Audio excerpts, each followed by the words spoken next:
नमस्कार दोस्तों। माँ भगवती आप सभी पे अपनी कृपा दृष्टि बनाए रखें।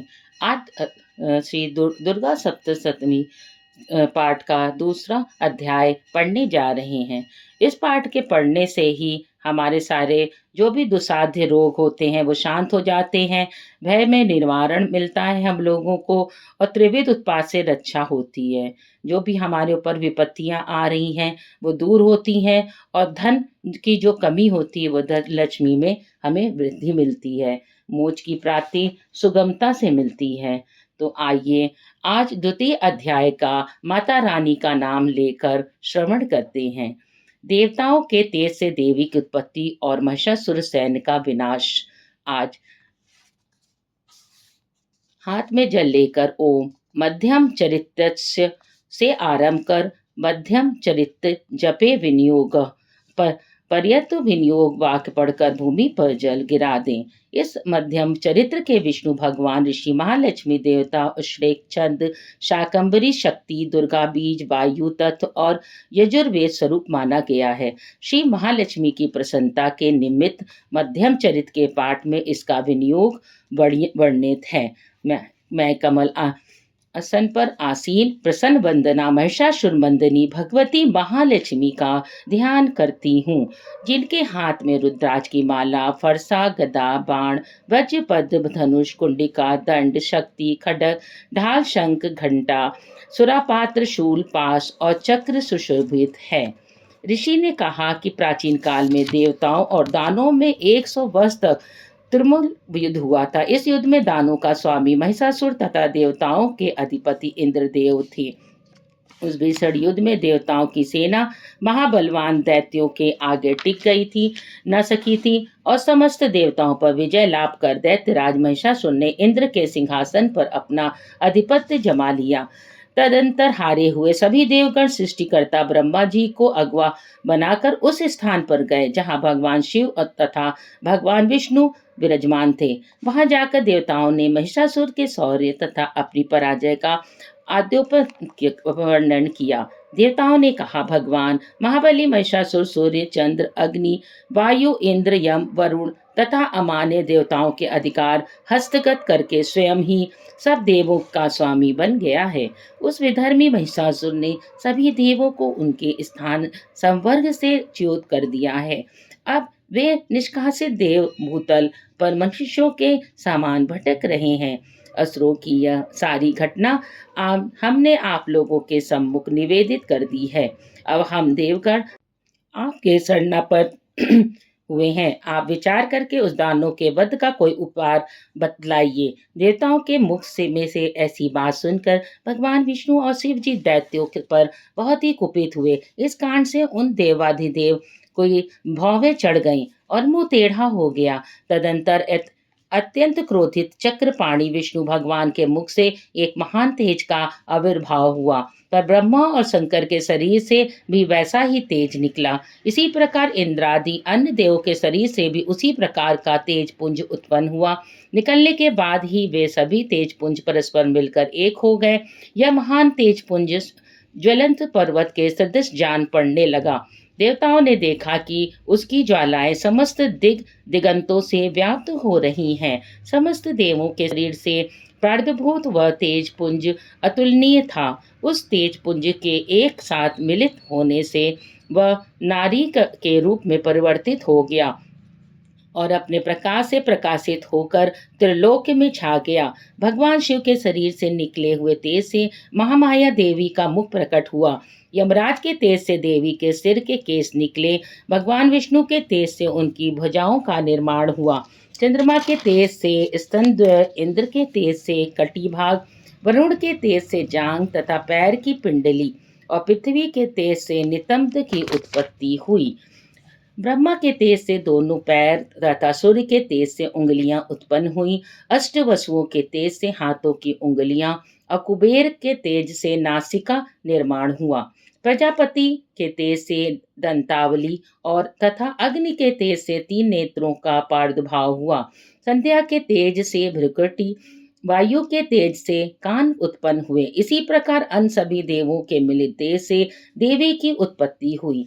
संपूर्ण देवों के मिलित तेज से प्रादुर्भूत उस देवी की मूर्ति को देखकर महिषासुर द्वारा संतप्त देवता लोग अत्यंत प्रमुदित हुए। पिनाकी शंकर भगवान ने अपने प्रमुख अस्त्र शूल से एक शूल उन्हें दिया। फिर भगवान विष्णु ने अपने चक्र से दूसरे नए चक्र का निर्माण करके देवी को प्रदान किया। वरुण देव ने शंख, अग्निदेव ने शक्ति, वायु ने धनुष तथा बाण ने पूरी दो तरकस देवी को उत्पर्पित किए। शस्त्र लोचन देवराज इनने अपने वज्र से निर्मित एक वज्र तथा एरावत हाथी से उतार कर 1 घंटा अर्पण किया। यमराज ने काल दंड द्वारा प्रादुर्भूत दंड, वरुण ने पाश, प्रजापति ने इस स्फटिकाच की माला तथा सृष्टिकर्ता ब्रह्मा ने उन्हें अपना कमंडलु अर्पित किया। देवी के समस्त रोमकूपों में सूर्य ने अपनी रश्मियों का तेज भर दिया। काल ने उन्हें अपनी चमचमाती हुई तलवार और ढाल दे डाला। क्षीरसागर ने उज्जवल हार, कभी जीर्ण न होने वाले 2 दिव्य वस्त्र, दिव्य चूड़ामणि, 2 कुंडल कड़े, समुज्ज्वल अर्धचंद्र, भुजाओं के लिए केयूर, बाहुओं के धारण करने के लिए एक प्राचीन आभूषण बाजूबंद, दोनों चरणों में धारण करने के लिए विमल नूपुर, गले की उत्तम हसली, सभी उंगलियों में धारण करने के लिए रत्न जटित अंगूठियां भी अर्पित की। विश्वकर्मा ने उन्हें अपना अत्यंत निर्मल फरसा प्रदान किया। इसके साथ ही उन्होंने अनेकों प्रकार के अस्त्र, कभी विद्ध न होने वाले कवच दिए। अस्त्रों के अतिरिक्त उन्होंने मस्तक और वक्ष पर धारण करने के लिए देवी को सदैव हरे भरे रहने वाले कमलों की बनी हुई मालाएं भी दी। सागर ने उन्हें सुंदर कमल पुष्प भेंट किए और हिमालय पर्वत ने उनकी सवारी के लिए सिंह तथा अनेक प्रकार की रत्नादि भेंट कर किए। धन के स्वामी कुबेर ने मधु से पूरित पात्र दिया। संपूर्ण पृथ्वी को धारण करने वाले नागराज शेष ने बहुमूल्य मणियों से विभूषित किया, नागहार का उपहार दिया। इसी प्रकार अन्य देवों ने भी अपने अपने अस्त्र शस्त्र और आभूषण देकर देवी का सम्मान किया। इसके अनंतर उच्च स्वर से अट्टहास करते हुए देवी ने बारंबार गर्जन किया। उनके भयंकर गर्जन से संपूर्ण आकाश गुंजायमान हो उठा। देवी के घोर गर्जन से उत्पन्न भयंकर रव की कहीं समा न सका, जिससे तीनों लोग क्षुब्धित हुए और समुद्र भी कांप उठा। पृथ्वी में भूकंप आ गया, समस्त पर्वत हिलते हुए थरथराने लगे। उस समय देवताओं ने अत्यंत प्रसन्न होकर भगवती सिंह वाहिनी देवी को की जय जयकार किया। इसके पश्चात महावर्षियों ने नतमस्तक होकर देवी की स्तुति को समस्त विश्व को क्षुब्ध देकर असुर लोग अपनी संपूर्ण सेना को कवचादि से सज्जित कर हाथों से अपने आयुधों को लेकर एकाएक उठ खड़े हुए हों। उस समय महिषासुर अत्यंत क्रुद्ध होकर बोल उठा, यह सब क्या हो रहा है? तदंतर संपूर्ण असुरों से घिरा हुआ वह महिषासुर देवी के भयंकर नाद की ओर लक्ष्य करके दौड़ पड़ा। उसने सबसे आगे जाकर देखा, वह देवी अपनी अलौकिक से त्रिलोक्य को प्रकाशित कर रही थी। उनके पदभार से पृथ्वी रसातल से बोझिल होकर दबी हुई थी। मस्तक के से मुकुट से आकाश में रेखा सी खिंची हुई दिख रही थी तथा वे अपने धनुष के टंकार से समस्त पाताल लोकों को क्षुब्ध कर रही थी। अपनी सहस्त्र भुजाओं से देवी समस्त दिशाओं को आच्छादित करके खड़ी थी। इसके पश्चात देवी के साथ दैत्यों का घनघोर युद्ध प्रारंभ हो गया। भांति भांति के अस्त्र शस्त्रों से पहाड़ से सभी दिशाएं प्रकाशित हो उठी। महिषासुर का सेनापति छिचुर नामक महान असुर था। देवी के साथ उस महाबली दानव का संग्राम होने लगा। चांबर नामक असुर दुर्दानों की चतुरंगिणी सेना को साथ लेकर युद्ध में भिड़ गया।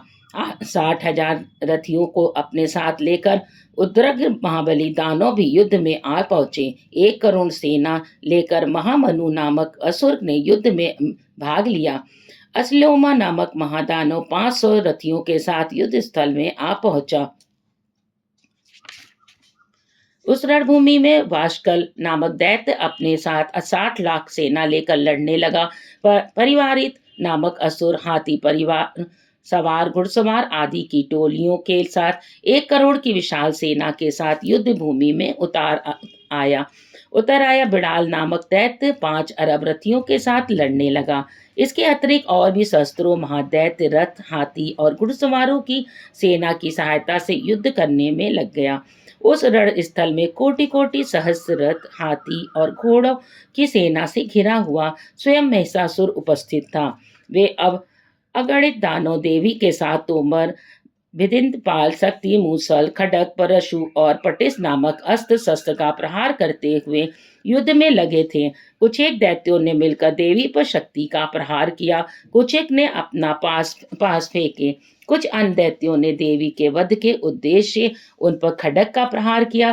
देवी ने क्रुद्ध होकर लीला स्वरूप अपने अस्त्र शस्त्रों की भीषण वर्षा से उन दानवों के निक्षिप्त अस्त्रों को सहज में ही काट दिया। उनके मुख कमल पर परिश्रम और कालांति का लेश मात्र भी चिन्ह नहीं दिखाई पड़ता था। देवता और ऋषि उनका स्तुति गान कर रहे थे और महामाया परमेश्वरी भी उन दैत्यों पर अपने अस्त्र शस्त्रों का बौछार कर रही थी। देवी का वाहन सिंह भी क्रुद्ध होकर अपने आयलो गर्दन के केशों को हिलाता हुआ दैत्यों की सेना से इस प्रकार भ्रमण करने लगा, मानो किसी वन में दावाग्नि फैलाकर क्रमशः बढ़ रही हो। देवी ने रण स्थल में युद्ध करते हुए दानवों के साथ जितने श्वास छोड़े, वे सभी सैकड़ों हजारों गढ़ों के रूप में परिणित हो गए। हाथ में परशु, बंदीपाल, खड्ग तथा पटिस आदि अस्त्रों द्वारा दानवों के युद्ध करने में लग गए। देवी की शक्ति से वर्धित गण लोग असुरों का संहार करते हुए नगाड़े, शंख आदि बजाने लगे। रांगण में कितने ही गण मृदंग आदि बाजे बजा रहे थे। इसके पश्चात देवी ने त्रिशूल, गदा, तलवार चलाकर की वर्षा कर दी और सैकड़ों असुरों का विनाश कर दिया। कितने भी राक्षसों को घंटे की भयंकर आवाज से अचेत कर कर वध कर दिया। अनेकों दैत्यों को देवी ने अपने पास में बांधकर भूमि पर घसीटा और कितने ही दानव उनकी पैनी तलवार के प्रहार से 2-2 टुकड़ों में विभक्त हो गए। कितने ही राक्षस उनकी गदा के आघात से आहत हो गए, होकर धराशाही हो गए। कितने ही मुशल की चोट से खाकर आहत अवस्था में मुंह से खून उगलने लगे। सूल के पहाड़ से वक्ष स्थल फट गया जाने के कारण कितने ही दैत्य भूमि पर गिर गए। देवी की बाण वृष्टि से कितने ही दैत्यों को कटि प्रदेश भंग हो गए। बाज पक्षी की तरह वेग से झपटने वाले दानव अपने प्राणों का त्याग करने लगे। कितने ही राक्षसों की भुजाएं आघात से छिन्न भिन्न हो गईं, कितनी की गर्दनें कट गईं, कितनों के मस्तक खंड खंड होकर भूमि पर गिरने लगे। कुछ दैत्यों के शरीर के बीच के भाग में भी वर्णिन हो गए। कितने राक्षस जांगहीन हो गए, खान जाने से धरती पर गिर गए। देवी ने कितने ही दैत्यों के एक बांह, एक पैर, एक एकाज करके 2 टुकड़ों में विदीर्ण करके उनका संहार कर डाला। कितने ही योद्धा राक्षस देवी के द्वारा छिन्न मस्तक होकर ही भी पुनः संभल कर उठते जाते और केवल धड़ से सहारे ही अच्छे अच्छे अस्त्र को हाथ में लेकर युद्ध करने से तत्पर हो जाते। कटे हुए कमर युद्ध के बाजों के स्वर पर नाचने लगते थे। कटे हुए कितने ही धड़ हाथों में खड्ग, शक्ति, सृष्टि नामक हथियार लिए दौड़ते थे। कितने ही अन्य दैत्य ठहरो ठहरो कहकर देवी को युद्ध के लिए प्रेरित करते थे। जिस भूमि पर यह घनघोर युद्ध हुआ था, वहां की जमीन देवी द्वारा निक्षिप्त रथों, हाथियों, घोड़ों, दानों की लाशों में ऐसी आच्छन्न हो गई थी, वहां पर किसी का गमनागम संभव नहीं था। दानव दल में हाथियों, घोड़ों और मृतक असुरों के शरीर पर इतना रक्त प्रवाह हुआ था कि वहां कुछ ही क्षणों में खून की बड़ी बड़ी नदियां प्रभावित होने लगी। जिस प्रकार तृण समूह और काष्ठ की विशाल राशि की अग्नि कुछ ही क्षणों में भस्म कर देती है, उसी प्रकार उस जगत जननी जगदम्बा ने असुरों के उस विशाल सैन्य समूह को क्षण भर में नष्ट कर डाला। देवी का सिंह भी अपनी गर्दन के बालों को हिला हिला कर गो गर्जना कर रहा था। कितने ही दैत्यों की उस गुरु गर्जन से ही मानो प्राण प्रखेरु निकले जा रहे थे। देवी के गणों ने भी उन दानों के साथ ऐसा भीषण युद्ध किया जिससे आकाश में दर्शक बने देवतागण भी बहुत प्रसन्न हुए और उन पर आकाश मार्ग से सुमन वृष्टि करने लगे। तो दोस्तों, आज थी ये सप्तशती की अध्याय 2 की कथा, और आशा है आप सभी इसका श्रवण करेंगे, और आपने हमारे चैनल को अगर लाइक और सब्सक्राइब नहीं किया है तो वो ज़रूर कर दें, और कल मिलते हैं अध्याय 3 के साथ में। धन्यवाद।